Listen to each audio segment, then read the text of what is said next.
On a hot August day in Chicago, this young couple began a long, long walk.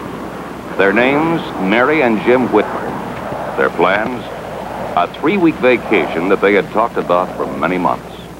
In their pockets, airline tickets, passports, and a letter of invitation to camp out on the seashore with a new friend.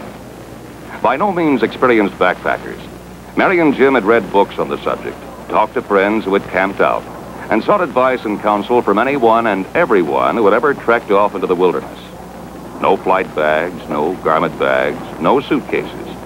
Everything that Mary and Jim would need in the next 3 weeks except for food, they would be carrying on their backs. Their first stop, the check-in counter at this busy international airport. Then, aboard a DC-10 jetliner for a smooth trip across the Pacific, and on to an adventure of backpacking down under.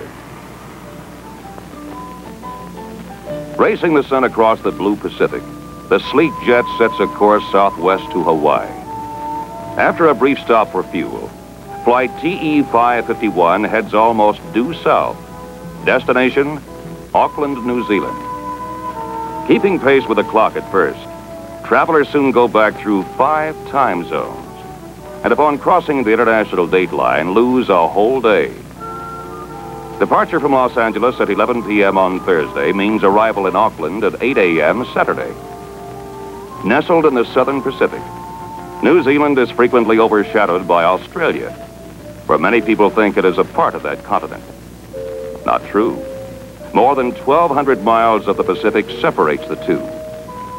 Historically, New Zealand is a young nation, some 50 years younger than the United States.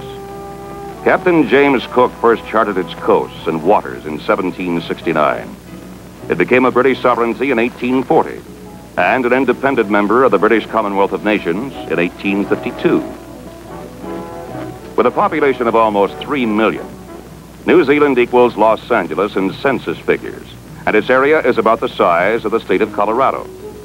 It's less than 1,000 miles from the southern tip of the South Island to the northern tip of the North Island. New Zealand has been called the world's largest farm and a nation of traders. In addition to its 3 million Kiwis, as they call themselves, New Zealand is home to 2 million dairy cows, 8 million cattle, and 60 million sheep. Because New Zealand is down under, natives go north for warm beaches, south to see glaciers and snow. And the seasons are completely reversed from those of the United States. Small though it may seem in comparison to the United States, New Zealand is still a nation of air travelers. And the Whitmers became part of that movement, at least for the first part of their trip. Disembarking at Auckland, they transfer to a smaller jet for the trip to Christchurch, then onto a turboprop craft for the flight to Queenstown. As the plane lands, they see from their windows that snow still covers the mountains, and not too far away a ski field is crowded with skiers. Back in Chicago, it is August, and a sweltering 81 degrees. 2 friends are waiting to greet them upon their arrival. Their backpacks. They haven't seen them since leaving Chicago almost 3 days ago. But now with their friends back on their backs, they are ready to move out. Mary and Jim are starting their trek at the south tip of New Zealand's South Island, almost 8,000 miles from their Chicago home. Hey, look, honey. It's almost 10,000 miles from New York. Well, we are a long way from home. Hey, let's keep going south this way. Okay.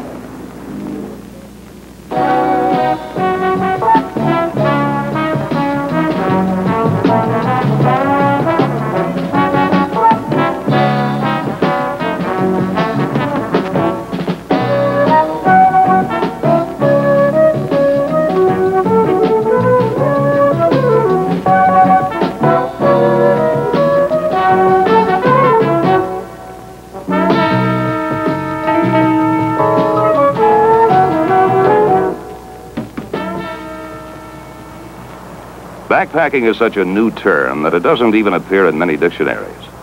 And while the turtle was probably the first animal to carry its home on its back, Daniel Boone, Lewis and Clark, and the American astronauts who walked on the moon also carried everything they needed on their backs. Today, an estimated 6 million people of all ages are backpacking all over the world. Experienced backpackers pride themselves on being able to travel light and making sure that they select the right boots as well as the right backpack frame. Nestling in Queenstown Bay, along the shores of Lake Wakatapu, Queenstown has had a romantic and boisterous history. In 1861, it was a sheep-raising center, but gold fever gripped the area. And within a year, more than 5,000 miners were seeking out the precious yellow metal. In 1863, Queenstown was christened, and it was said that the name originated when a settler claimed the site was fit for a queen, referring presumably to Queen Victoria.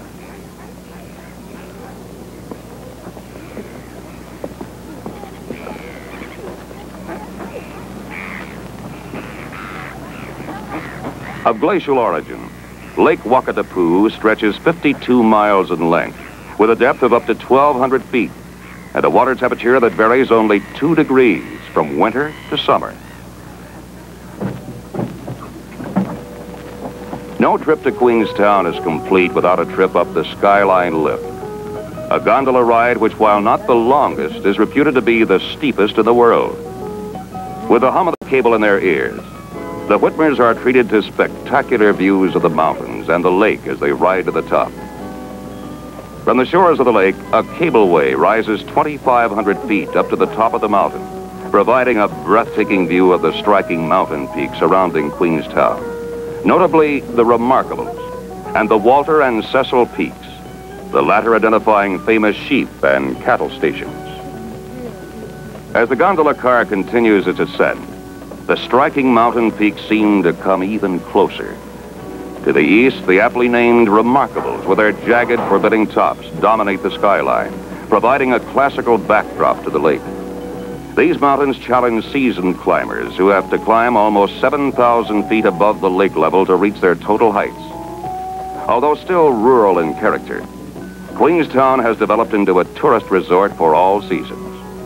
The autumn colors are justly famous and a delight to photographers and painters from all over the world.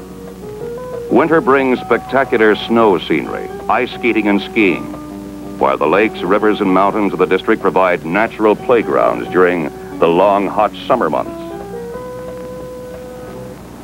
North of Queenstown and across hilly terrain through Gibston's Flat, Nevis Bluff, and the roaring Meg and gentle Annie Creeks lies Lake Wanaka.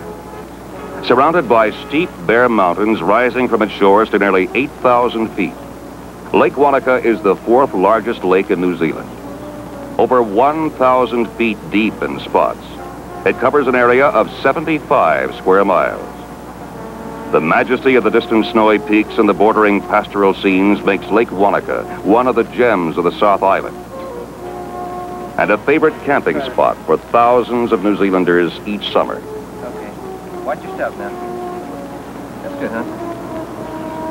Good.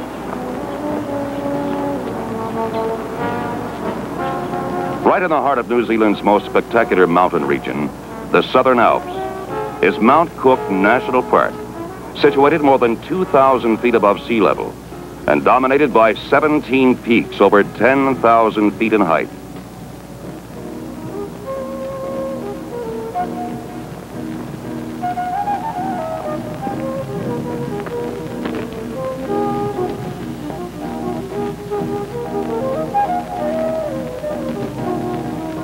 Upon arriving at Mount Cook National Park, Jim and Mary decided to turn to the resident ranger for guidance on where to camp.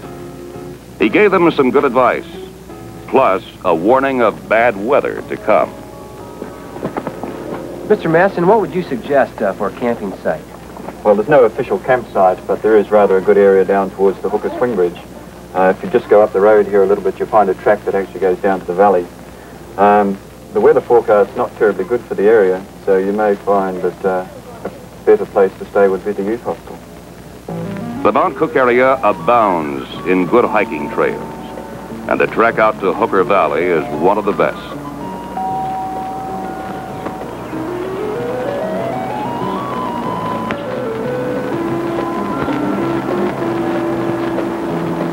For at the end of the trail lies the bridge, A narrow, exciting journey across a raging torrent.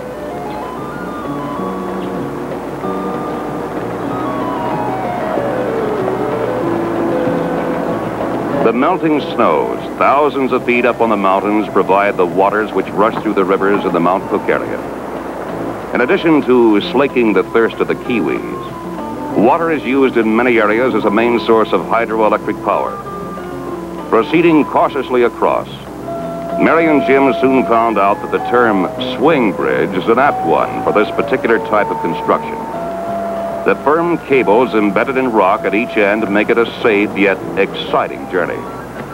But it's the only way to go if you want to get across to the other side for a spectacular view of where you've been. And at the far end, a spectacular view of the area, dominated by the towering heights of Mount Cook, New Zealand's highest peak. Called by the original Maoris the Cloud Piercer, Mount Cook rises 12,349 feet to its peak.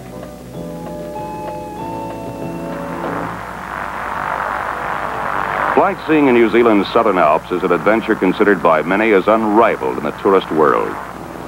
Aircraft equipped with retractable skis for landing on snow take off from the Tasman Valley, and within minutes are flying amid peaks sheathed in perpetual ice, over snow valleys, and beside glittering ice falls. Flying between the mountain peaks is a real experience for Jim and Mary. The small planes carry 5 passengers, if one occupies the co-pilot seat. And amid the oohs and ahs of passengers making their first flight comes the calm, matter-of-fact voice of the pilot. Coming into view now, head on our left is New Zealand's highest mountain, Mount Cook, 12,349 feet.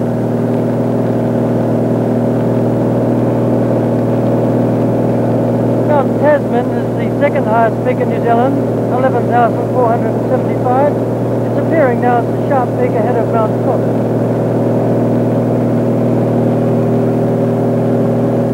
When the weather is right, tourists wait for hours for space on these planes. On a good day, the young pilots make from 8 to 10 trips up to the top of the glacier and back, flying a route they seem to know as well as the back of their hands. They continue to exercise caution, with one ear constantly tuned to their radios for weather information. For a storm can form and move rapidly across the mountains in this climate, and a warm bed in Mount Cook is much preferred to a night on top of the glacier. A ski plane flight, no matter what you call it, flight seeing, armchair mountaineering, or as one visitor put it, instant Hillary, is an exhilarating experience. The climax of a ski plane flight is the whisper-soft landing on the head of the Tasman Glacier. The plane hisses to a stop, and passengers alight in the deep, powdery snow.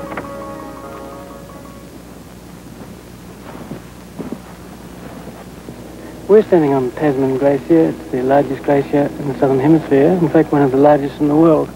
It's 18 miles long, it's 1,500 feet deep where we're standing now, and moving downhill at the rate of 1 foot a day.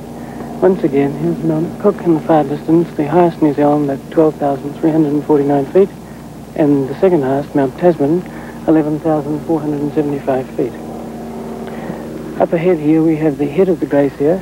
The hut way up on the top is the ski hut, where skiers are landed there by Mount Cook Airlines to ski the 12-mile ski run and picked up later in the day 12 miles down at Darwin Corner.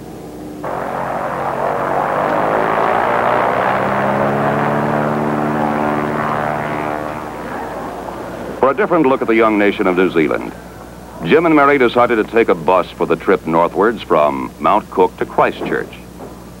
After saying a brief goodbye to their backpacks, they settled down for a smooth highway journey across, for a change, some flat land.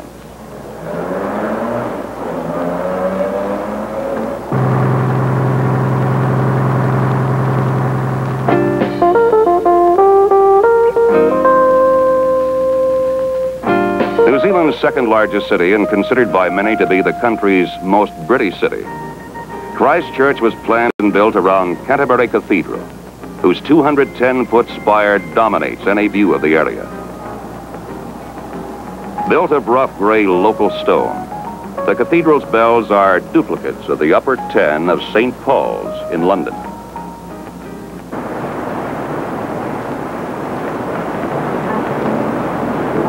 Separating the North and South Islands is a stretch of water called Cook Strait, after Captain James Cook, who explored New Zealand more than 150 years ago. Ferry boats carry railroad cars, passenger automobiles, passengers, and backpackers from the South to the North Island on a regular schedule.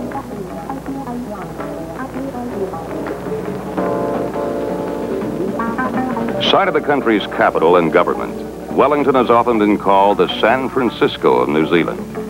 The steep hills rising from the deep harbor, coupled with an ideal climate, makes it much like the United States' own city by the bay.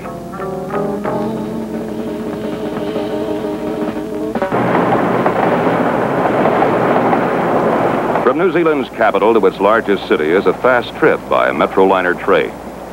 Auckland, called the Queen City of New Zealand, has a population of over 500,000 and is a major seaport for ships from all over the globe. To the Whitmers, Auckland was a reminder of their own home city of Chicago and the other large cities of the United States. Busy, bustling, and building, Auckland is and plans to remain a gracious and well-planned city. The warm, sunny climate, coupled with a generous and evenly distributed rainfall, is ideal for a garden city, and there are beautiful parklands and garden reserves surrounding the city. Thousands of years ago, violent activity threw more than a score of volcanic cones on the present site of Auckland City. Some of the upheavals formed natural basins that are now playing fields. Others became the sloping hillsides that give the city much of its charm. But he is not building schools and hospitals with his family and his friends, the Sherpas, high in the Himalayas, or planning and making new mountain ascents, or writing his autobiography. Sir Edmund Hillary and his family reside in a comfortable home in one of the suburbs of Auckland. Hey, excuse me. We need some help. We're looking for the Hillarys. Can you tell us? Do you know where they could be camping? Yeah, that'll camp down the hill, actually. We are Hillary. Oh, hey, great. Oh, good. Well, we're the Whitmers, and we're looking for the Hillarys. Yeah.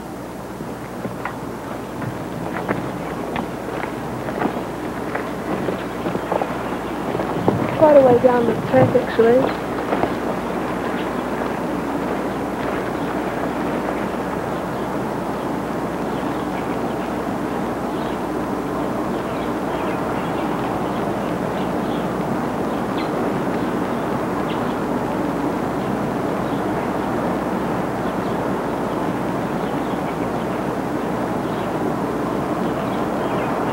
But when the urge to camp strikes Ed Hillary, he and his family pack their gear into a Land Rover, and in less than an hour are camped in a wilderness area by the sea.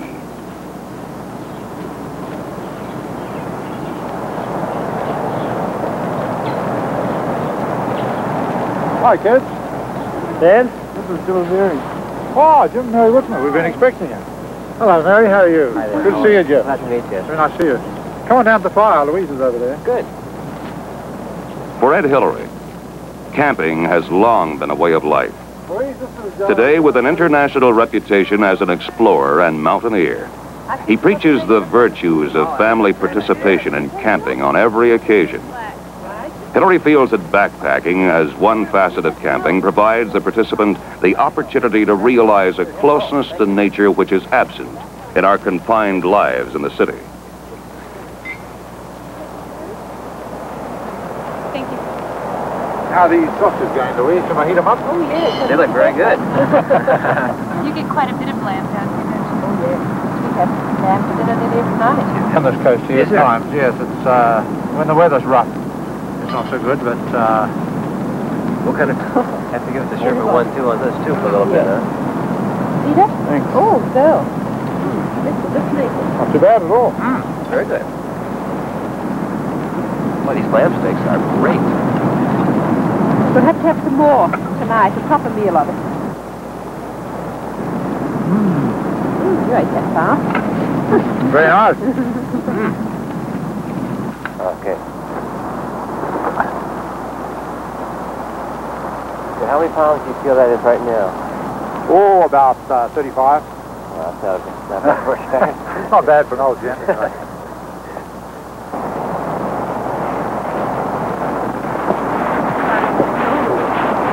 Well, going to be away a couple of days, ladies. We'll see you then. Have a good time. Bye. We'll see you later. As the group moves along the trail, Jim dropped back and asked Ed Hillary for his tips of how to best pack his backpack for maximum efficiency. I think everybody's got to develop their own particular way of organising their backpack. There are all sorts of theories, and I think many of them are quite effective. I think the big thing is really, I find, you've got to work out a routine that suits yourself, and then follow that and check your equipment and make sure you don't leave anything behind. I always like leaving my actual tent in a fairly accessible position, so if you get to the place where you're going to pitch your tent, if the weather's bad, you can get your tent off quickly and get it up and get everything inside. A lot of people like to carry their tent perhaps on top of the backpack. I do too at times. I don't think it matters too much as long as it's readily accessible.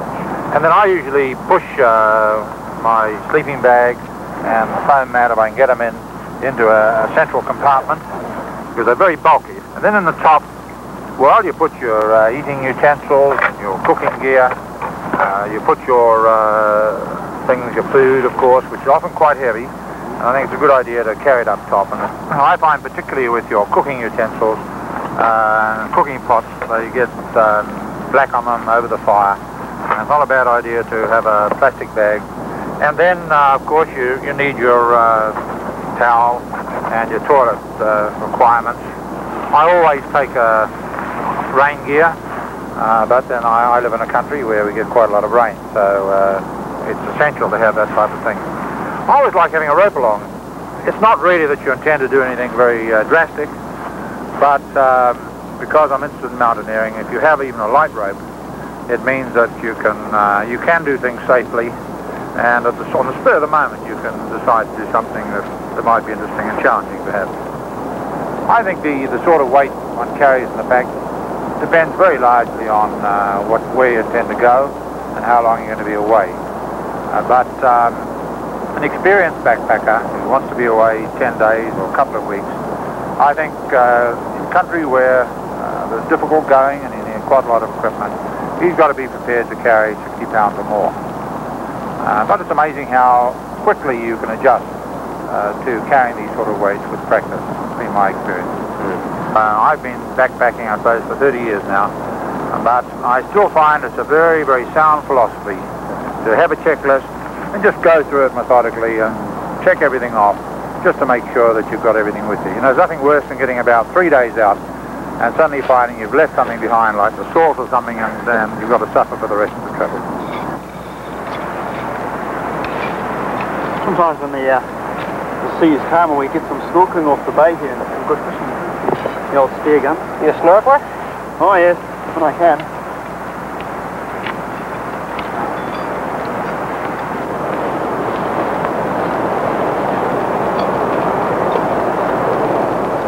Modern fabrics of the 70s, plus lightweight aluminum and fiberglass construction, have made a big difference in tent design today.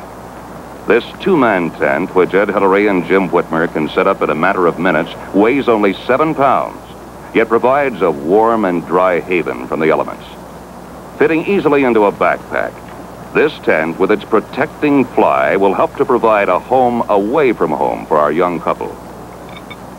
This mountain-type tent was field-tested by Hillary in the Himalayas and here in New Zealand. I think I might go down and see if I can get some fish.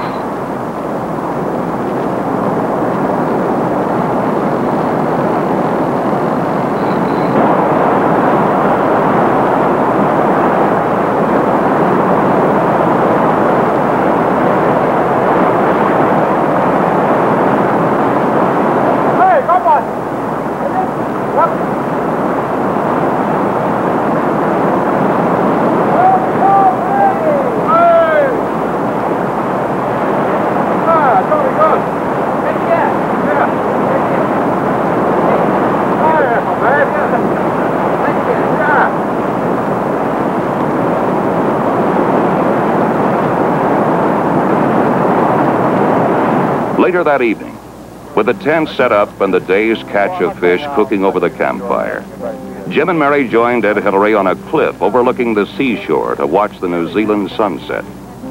Jim asked Ed to share with him his philosophy of backpacking, camping, and family participation.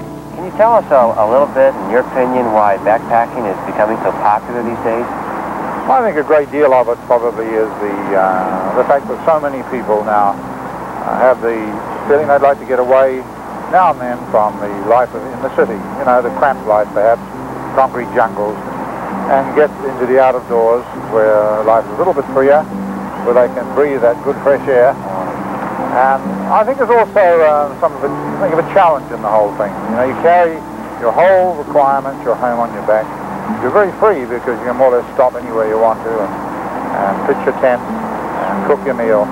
I'll tell you another thing I think is really good about backpacking, and that is that it can be a family thing. I mean, Dad and Mum and the kids and the lot can all carry their own loads, move out of doors. They don't all have to stick together. They can be independent of each other. But I think they can share backpacking and get a tremendous lot of enjoyment out of nature as a constant. I know that I've had a tremendous amount of fun myself out of having the children away with us. We've had our difficulties and our problems and our challenges to overcome. But there's no doubt at all, we've shared a lot of very interesting experiences. And when we all get together around a campfire somewhere, all these experiences tend to come out. And we find we're talking about something that happened 5 years ago and laughing over it and reliving it. And it's a very pleasant sensation. To Ed Hillary, backpacking is loneliness, freedom, independence, personal effort, a closeness to nature, adventure.